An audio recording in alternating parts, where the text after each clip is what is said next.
میرے پاس ایک شخص آیا, اس بھیکاری تھا, غریب آدمی بنا ہوا تھا کہ میرے گھر میں نے گھر جا کے دیکھا, گھر میں واقعی کچھ بھی نہیں تھا, ہائے ہوئے ایسا بیچارہ رونا دھونا. تو میں نے کہا دیکھو میں تمہیں بھیک نہیں دیتا. اس نے کہا میں ہوں بھی خاندانی آدمی, مجھے بھیک کے پیسے, یہ خاندانی کا لفظ میں نے وہاں سے بہت زیادہ سیکھا ہے. کہہ رہے ہم خاندانی لوگ ہیں, ہم بھیک. تو کہہ رہے میں نے کہا ٹھیک ہے پھر آپ مزدوری کرو. کہہ رہے میں ریڈی لگاؤں گا. میں نے کہا چلو. میں خود اس کے ساتھ جوڑیا بازار گیا, وہاں سے 2 ریڑیاں خریدیں اپنے خرچے پہ, اس کو دیں. میں نے کہا کیا آم کا سیزن چل رہا تھا, میں نے کہا ٹھیک ہے یہ پیسے لو, جاؤ آم لے کر آؤ. اور میں نے تھوڑا سا پروفٹ اپنا اس میں رکھ لیا کہ جتنی ارننگ ہوگی اس میں اتنے فیصد مجھے دے دینا, ٹھیک ہے نا. تو آپ نے وہ ارننگ لے کے وقف کر دیا. اپنا بزنس بھی کر سکتے ہو ایسے. تو میں تو آپ کو وقف بزنس تو آپ بہتر جانتے ہیں نا, میں تو آپ کو کہہ رہا ہوں فی سبیل اللہ اس طرح بھی رقم وقف کی جا سکتی ہے. تو بھائی 20% مجھے دے دینا, پھر ہم نے اس کی جو بھی شرائط آدمی کر لے کہ میں نے کیا کرنا ہے اس کا. تو جوڑیا بازار سے ہم نے اس کو 2 ریڑیاں دلائیں. اس کو ہم نے پھر آم اور کیلے اس کا اس نے بزنس شروع کیا. اس کو میں نے پہلے 20,000 روپے دیے, پھر 35,000 روپے. اس نے بزنس کیا, کمانا شروع کیا, 20% مجھے دیتا, 80% خود رکھتا, اور ٹھیک ٹھاک پروفٹ ہونا شروع. پھر جی آیا کہ وہ میں اصل میں گودام لینا چاہ رہا ہوں تاکہ میں مال کیا اٹھاؤں, کاروبار تو بڑھتا ہے نا. پھر ہم نے کہا جی اچھی بات ہے. گودام بھی گھر کے قریب ہی کہیں دیکھ لیا. اس کا وہ گودام میں نے جا کے دیکھا بھی, چیک بھی کیا.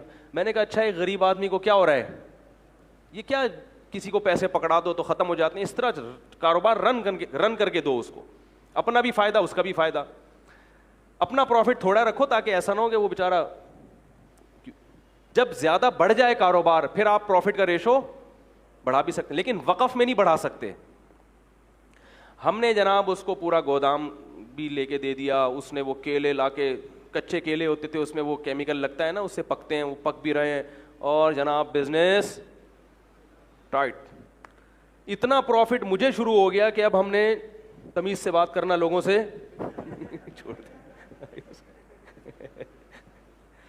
سمجھ میں نہیں آ رہا تھا. گاڑی جو ہے ہم کرولا لیں, وٹس پہ ہاتھ ڈالیں, وٹس چھوٹی گاڑی ہے, مزہ نہیں آئے گا. یعنی اس میں بہت بڑا کاروبار ہو گیا. گودام کے گودام بھر گئے بھائی, نواب شاہ سے ڈائریکٹ زمینوں سے مال اٹھ رہا ہے. ٹائم لگتا ہے لیکن بڑھتا ہے کاروبار.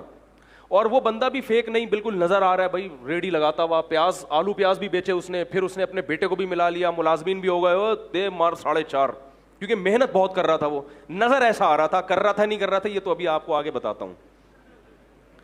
اب لوگ میرے پاس آنے لگے, مفتی صاحب یار ہم بھی چاہتے ہیں اس کاروبار میں اپنا حصہ ڈالیں. میں نے کہا ٹھیک ہے بھائی, اگر وہ بندہ کما کے دے دیتا ہے تو بھائی قاری صاحب آپ بھی آ جاؤ, بھائی فلاں صاحب. شکر ہے ایک قاری صاحب ہی آئے, وہ بھی مالدار آدمی تھے. اس کے علاوہ پھر میں نے کسی سے, میں نے کہا نہیں بھائی اس کو ایک دیکھتے ہیں, ابھی چلنے تو دو, ابھی تو 1 سال بھی پورے طور پر نہیں ہو سکا. تو جی ہم اس کے گھر بھی جاتے تھے اور وہ ہمارے گھر آتے تھے. بڑا اچھا ماشاء اللہ ہمارا بزنس شروع ہو گیا, اس کو ٹھیک ٹھاک پروفٹ ہونا شروع. لیکن میں نے دیکھا کپڑے وہی اس کے چماروں والے ہیں.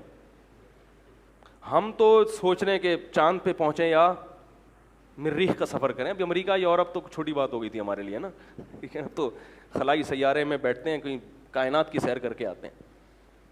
تو بالآخر ایکسپورٹ کی بات شروع ہو گئی. بھئی اب کب تک غریبوں کی طرح ملک میں جو ہے وہ ٹرک خرید کے بیچتے رہیں ہیں, وہی کنٹینروں پہ بات آنی چاہیے. اب کیا خیال ہے؟ تو جتنے کما رہا تھا نا اس سے ڈبل انویسٹ ہو رہے تھے. بات آ رہی ہے سمجھ میں؟ جیسے آج اتنا پروفٹ دے دیا, 1 مہینے میں اتنا دے دیا, تو اب بھائی کاروبار تو ہر آدمی کہتا ہے بڑھاؤ, تو اور اس کو دے دیے ہم نے پیسے, اور کاروبار نظر آ رہا ہے.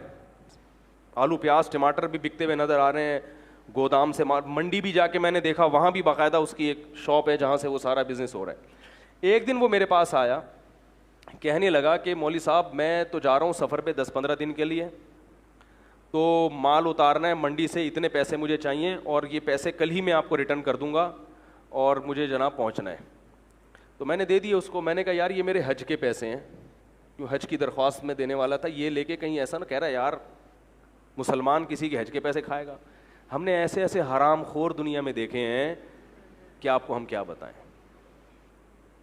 اس کا بیٹا وہ بیمار بنا ہوا تھا. اس نے کہا یار حج ہم نے کیا کلمہ نہیں پڑھتے؟ بیانات میں بھی بیٹھتا تھا وہ آ کے اور کہتا تھا ہم سید ہیں, اور کہتا تھا مفتی صاحب پیسہ پکڑانے سے پہلے یہ دیکھو کہ بندہ خاندانی ہے یا نہیں ہے.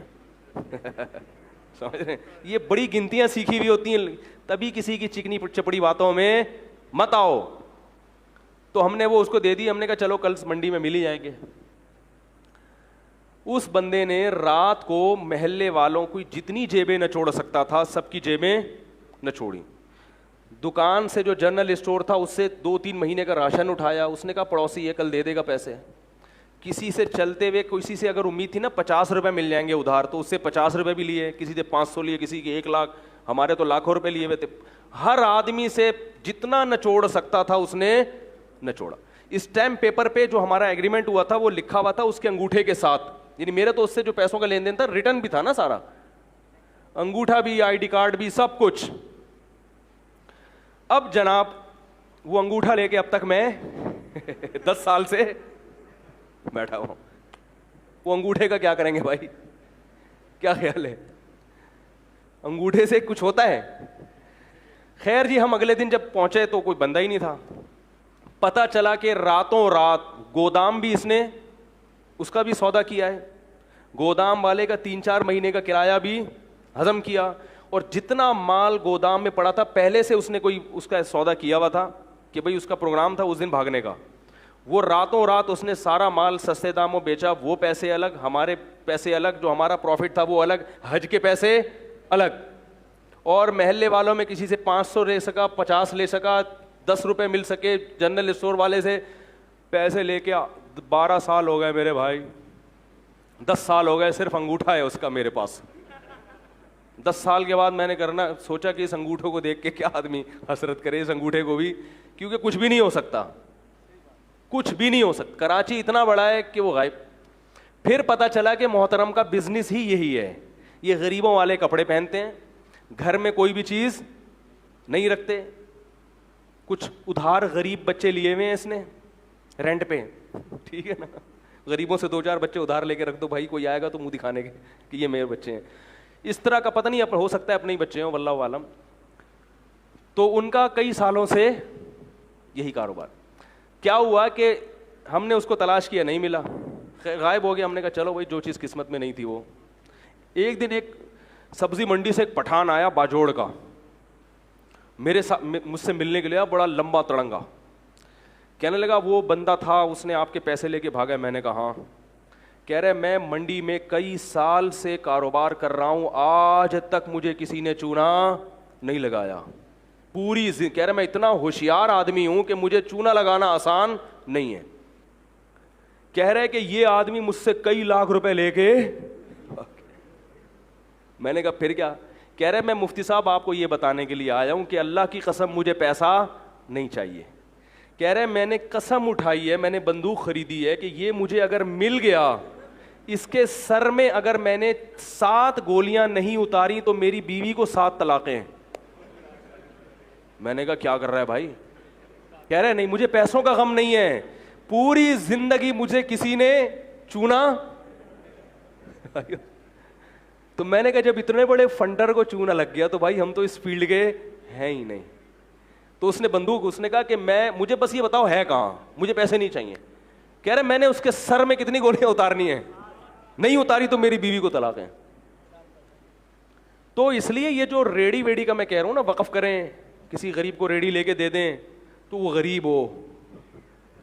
بہت, میں یہ نہیں کہہ رہا کہ سارے فراڈی ہی ہوتے ہیں, لیکن واقعی دیکھیں اس فیلڈ میں فراڈیوں کا ریشو بولو بھائی زیادہ ہے. تو اللہ کا شکر ہے ہم نے کسی کا پیسہ لگایا نہیں تھا, اور اگر کسی نے لگایا بھی تو ہم نے کہا بھائی ہم اپنی ذمہ داری, لالچ نہیں کی تو وہ جتنا نقصان ہونا تھا وہ حج بھی گیا. حج پھر بعد میں کیا ہم نے, لیکن وہ 2-3 سال تک کیا ہو گیا, نہیں کر سکے ہم. تو وقف کریں لیکن لوگوں کو پہلے کیا کریں, پرکھیں. تو کوئی غریب آتا ہے بولے بھائی یہ کام ہے یہ کر لو. ایک غریب آیا کچھ پیسے مانگنے, میں نے کہا کوئی ملازمت کیوں؟ کہہ رہے نہیں. میں نے کہا یہ ایسا ہے کچرا گلی میں پڑا ہوا ہے, یہ اٹھا کے وہاں پھینکو اور میں آپ کو اس کے 500 روپے دوں گا. اس نے پوری گلی صاف کر دی. ہم نے اس کو, حالانکہ 500 بنتے نہیں ہیں, لیکن ہم نے اس کو کتنے دے دیے. تو بھائی اگر وہ واقعی محنت کر رہا ہے اس کا مطلب کیا ہے, یہ بولو بھائی مستحق.